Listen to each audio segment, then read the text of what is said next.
எல்லாருக்கும் வணக்கம். Welcome to JP educational videos. நம்ம வர்ணமாலாவோட 3வது பாகத்தை இன்றைக்கி பார்க்க போகிறோம். அதாவது பாக்கி இருக்க சில எழுத்துக்கள். என்னென்ன எழுத்து நீங்கள் பார்க்க போனீங்கன்னா, 3வதாக ஷ. போன வாட்டி நீங்கள் ஒரு ஷ பார்த்தீங்க, அதில் வேறு மாதிரி இது கொஞ்சம் அழுத்தி சொல்லணும். ஷ. இது ச. ச. இது ஹ. ஹ.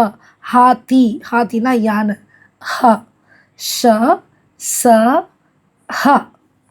அடுத்து இந்த எழுத்து நிறைய சமஸ்கிருதத்தை யூஸ் ஆகும். இந்த க மேலே போட்டுக்கிறது ஒரு ஷார்ட் க சவுண்ட் வரும்.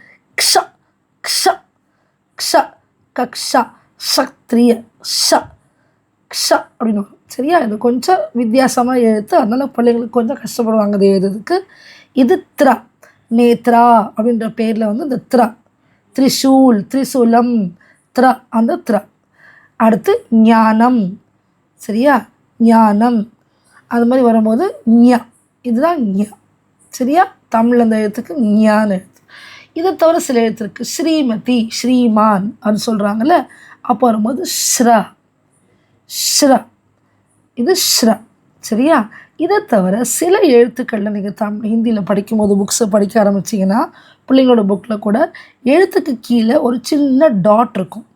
அது ஒன்றும் பெருசாக நீங்கள் கவலைப்பட வேணாம். பிள்ளைங்க படிக்க ஆரம்பிச்சிட்டாங்கன்னா சரி. எந்தெந்த எழுத்து இருக்குன்னு பார்த்தீங்கன்னா, அந்த ட கீழே இருக்கும், ஜ கீழே இருக்கும். இந்த ஜக்கு கீழே அது ஒரு ப்ரொனன்சியேஷன் அந்த முஸ்லீம் பேரில் வர மாதிரி ஜரீனா, ஜ ஜ, அந்த ஜெட் சவுண்ட் ஜ ஜ சவுண்டுக்கு வரும். அதே மாதிரி இந்த க்கும் கொஞ்சம் வித்தியாசமாக க, கஃபன், அந்த க அந்த மாதிரி ஏதாவது ஒரு சவுண்ட் லைட் வித்தியாசம் வரும். அது மாதிரி ஃப. ஃப இந்த சவுண்டு. ட. இது க, இது க. இந்த மாதிரி வர டாட்ஸ் வேர்டும் நிறைய வரும். நுக்தா சப்துன்னு சொல்லுவோம் ஹிந்தியில். அது படிக்க படிக்க பிள்ளைங்க கற்றுப்பாங்க. ஸோ இந்த எல்லா வேர்ட்ஸ் இந்த லெட்டர்ஸ் எல்லாமே கொஞ்சம் கஷ்டமான லெட்டர்ஸ்.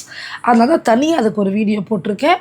அடுத்த வீடியோவில் நம்ம மாத்ராவோட எப்படி வேர்ட்ஸ் வரும், எப்படி உச்சரிப்பு மாறுன்றதை பார்க்கலாம். தேங்க்யூ.